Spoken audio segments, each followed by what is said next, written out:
and the way people handle that, particularly the folks who used to run the Ethiopian Investment Commission at that time. በመጨረሻም የቀድሞ የብሔራዊ ባንክ ገዢ ሆነው ያገለገሉት አቶ ማሞ ምህረቱ እንዲህ ሲሉ ተደመጡ። የትግራይ ጦርነት ላይ እጅ እንድንሰጥ አስገድዶናል ሲሉ በመናገር በዚህ ድርጊት ላይ በመሳተፉ ከልቡ የማይወጣ ጸጸት እንደተሰማውም ተናግሯል። ኢትዮጵያ ሀገራችንን ብሎም ዛሬ ላይ ህዝቡ በኑሮ ውድነት እየተናጠ የሚገኝበትን ማንንም ያልነገራችሁን አንድ ሚስጥር ነግራችኋለሁ። President His Highness Sheikh Mohammed bin Zayed Al Nahyan Orthodox, the UAE and around the world. May this day bring you and your loved ones together in spirit of peace and unity.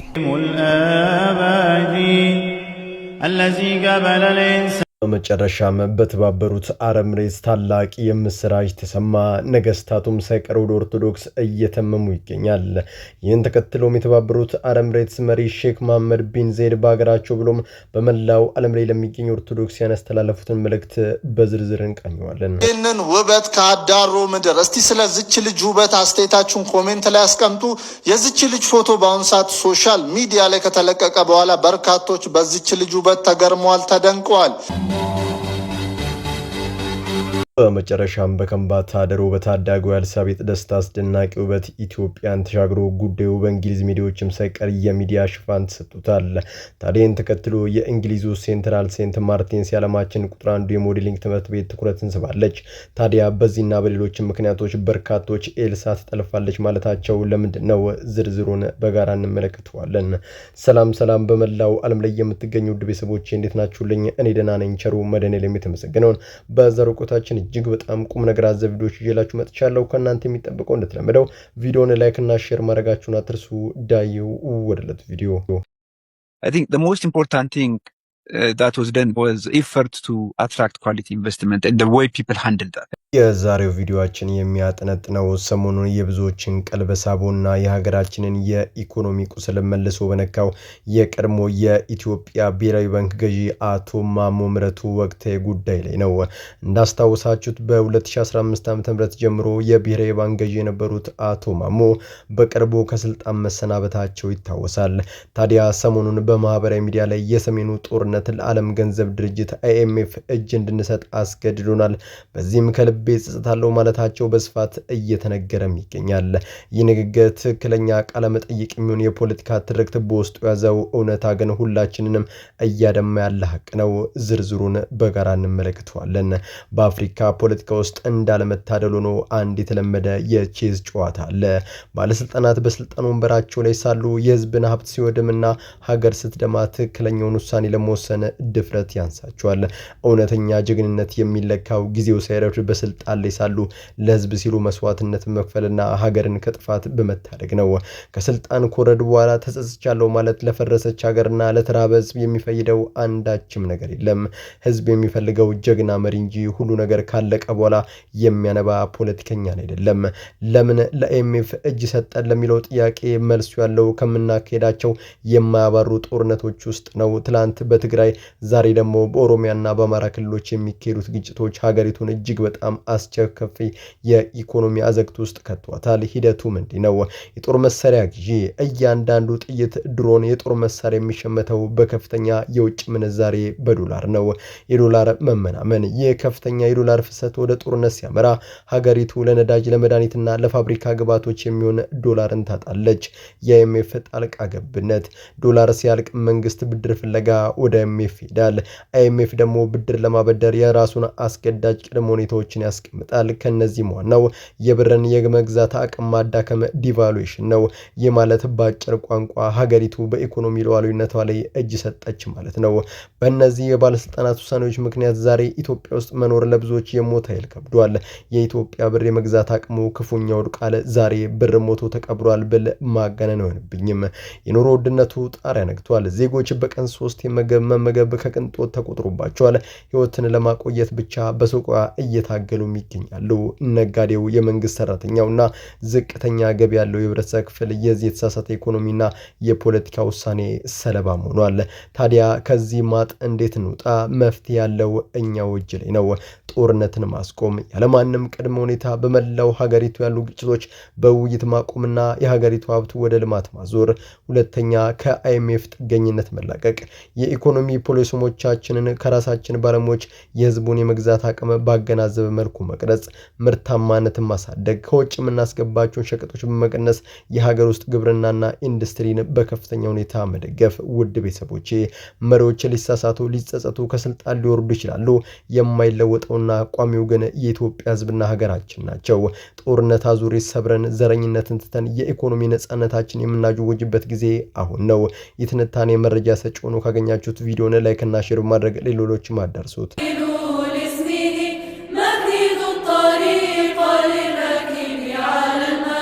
President His Highness Sheikh Mohammed bin Zayed Al Nahyan send my best wishes to all Orthodox in the UAE and around the world. እውነተኛው ወንጌል ወደ አንድ ሰው ህይወት ሲገባ ምን ያህል ድንቅ ተአምር እንደሚሰራ አስባችሁ ታውቃላችሁ? ወንጌል ቃል ብቻም አይደለም። የሰውን ልብ ከጥላቻ ወደ ፍቅር፣ ከጨለማ ወደ ብርሃን፣ ከጭንቀት ወደ ፍጹም ሰላም የሚቀየር ህያው የእግዚአብሔር ኃይል ነው። ዛሬ ይዤላችሁ የመጣሁት ይህ ድንቅ ወንጌል ብርሃን ድንበር ተሻግሮ ባልታሰበ ቦታ ከአረቡ ዓለም በተለይም በተባበሩት አረብ ኤሚሬትስ እያመጣ ያለውን አስደናቂ ተጽዕኖ ነው። በምድረ በዳ ውስጥ ፈልቅቆ ህይወትን እንደሚሰጥ ምንጭ የወንጌል ኃይል በአረቡ ዓለም እንዴት እየሰራ ይገኛል በዝርዝር እንመለከተዋለን።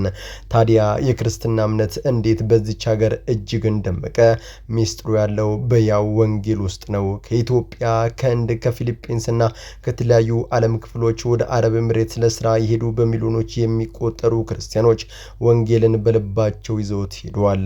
መንግስት በሰጣቸው ሰፊ የእምነት ነጻነት በመጠቀም ግዙፍና ውብ አብያተ ክርስቲያናትን በመገንባት አምልኳቸውን በነጻነት እያካሄዱም ይገኛሉ። ትልቁ የወንጌል ኃይል የሚታየው እዚህ ላይ ነው። ሐዋርያው ቅዱስ ጳውሎስ እናንተ የክርስቶስ መልእክት ናችሁ እንዳለው በተባበሩት አረብ ኤሚሬትስ የሚኖሩ ክርስቲያኖች በመልካም ስነ ምግባራቸው፣ በታታሪነታቸው፣ በታማኝነታቸውና በሚያሳዩት ፍቅር ለሀገሪቱ ህዝብና መሪዎች ያው ወንጌል ሆነው ታይቷል። ሰዎች ቃላትን ሳይሰሙ የተቀየረን ህይወት ብቻ በማየት የወንጌልን ታላቅነት ይረዳሉ።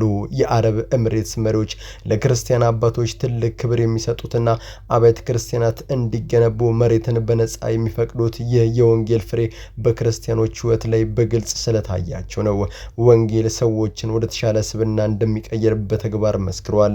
በ21ኛው ክፍለ ዘመን ልዩነቶቻችን ሳይጠፋፉ ሙስሊሙም ክርስቲያኑም በፍቅር አብሮ መኖር እንዲችል የተባበሩት አረብ ኤሚሬትስ ለዓለም እያሳየችም ትገኛለች። ውድ ቤተሰቦቼ የወንጌል ትልቁ ኃይል ያለው በጩኸት ሳይሆን ህይወትን በመቀየር ውስጥ ነው። የትም ኑር የትም በአረብ ሀገርም ሆነ በሀገራችን ህይወታችን ራሱ ሌሎች ብርሃን የሚሰጥ ታላቅ ወንጌል መሆን አለበት። በአረብ ኤሚሬትስ የሚታየው የክርስቲያኖች ነጻነትና የመቻቻል መንፈስ ፍቅር ሁልጊዜም እንደሚያሸንፍ የሚያሳይ ህያው ምስክር ነው።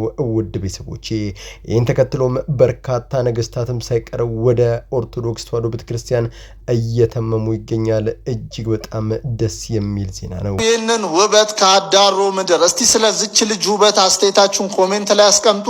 የዚች ልጅ ፎቶ በአሁኑ ሰዓት ሶሻል ሚዲያ ላይ ከተለቀቀ በኋላ በርካቶች በዚች ልጅ ውበት ተገርመዋል። ከሰሞኑ በሀገራችን ኢትዮጵያ በተለይም በከምባታ ደሮ ምድር የበቀለች አንዲት የተፈጥሮ ቁንጅና ባለቤት የሁላችንንም ልብ ሰርቃለች። አዎ ስለ ታዳጊዋ ኤልሳቤጥ ደስታ እያወራን ነው። ጥቁሯ ዳይመንድ በሚል ቅጽል ስም እየተጠራች የምትገኘው ኤልሳቤጥ በኢትዮጵያም ብቻ ሳትወሰን የመላው ዓለምን ትኩረት መሳብ ጀምራለች። አልፎ ተርፎም በዓለማችን ታዋቂው የእንግሊዙ የሞዴሊንግና ፋሽን ትምህርት ቤት ሴንትራል ሴንት ማርቲንስ እይታ ውስጥ እስከ መግባትም ደርሳለች። ይህ ለታዳጊውም ሆነ ለሀገራችን ትልቅ የህይወት ምዕራፍና መልካም አጋጣሚ መሆኑ የማያጠያይቅ ቢሆንም ከጀርባው ግን አንድ ከባድ ስጋት አለው። በርካታ በአውሮፓ የሚገኙ ኢትዮጵያን ኤልሳ እንዳትጠለፍ ሲሉ ጥብቅ ማሳሰቢያን እየሰጡ ነው። ለምን በጋራ እንመልከተው። ኤልሳቤጥ ህይወቷ መቀየሩ እንዲሁም የሀገሯን ስም በበጎ ጎኑ ማስተዋወቋ እጅግ በጣም የሚያኮራ ነው። ነገር ግን ዓለም አቀፉ የሞዴሊንግ ኢንዱስትሪ ከሩቅ እንደሚታየው እያማረ አይደለም። በአውሮፓ የሚኖሩ ኢትዮጵያን እንደሚያስጠነቅቁት የዛሬው የዓለማችን የሞዴል ቤቶች አካሄድ ከወንጌሉ ቃል ከመጽሐፍ ቅዱስ የትህትና አለባበስ እንዲሁም ከኢትዮጵያዊነት የጨዋነት ባልና በእጅጉ ይጋጫል። ታላላቆቹ የፋሽን ተቋማት ትኩረትን ለመሳብ ሲሉ አብዛኛውን ጊዜ ገላን በሚያጋልጡና ስነ ምግባራዊ ድንበሮችን በሚጥሱ አልባሳት ላይ ያተኩራሉ። በዚህም የተነሳ ኤልሳቤጥ ወደዚህ ዓለም ስትገባ ያላትን ተፈጥሯዊ የዋህነት፣ የእፍረትና የጨዋነት ውበት እንዳታጣው ከፍተኛ ስጋት ተፈጥሯል። ስኬት ያለ ማንነት ባዶ ነው። ህዝቡም ሆነ ዲያስፖራው እያስተላለፈው መልእክት ግልጽ ነው። ኤልሳም ሆነች ሌሎች ወደዚህ ዘርፍ በሚገቡ ታዳጊዎች ህይወታቸውና ስማቸውን ለመቀየር ሲሉ ቀይ መስመሩን ማለፍ የለባቸውም ሲሉ ያስጠነቅቃሉ። የህዝብ ግፊት፣ የገንዘብ ፈተና ወይም የኢንዱስትሪው የዘመናዊነት ትርክ ተጽዕኖ አሳድሮባት ማንነቷን ልትነጠቅ አይገባም። እውነተኛ ውበት ያለው ልብስን አሳጥሮ በመልበስ ሳይሆን እምነትና ባህልን በማክበር ውስጥ ነው። ኤልሳቤጥ በምትሄድበት የዓለም መድረክ ሁሉ የኢትዮጵያን ባህልና ሴት ባላፈነገጠ መልኩ ለወንጌል ቃሉና ለሊናዋ ታማኙና ነገሮችን ልታስኬድ ይገባታል።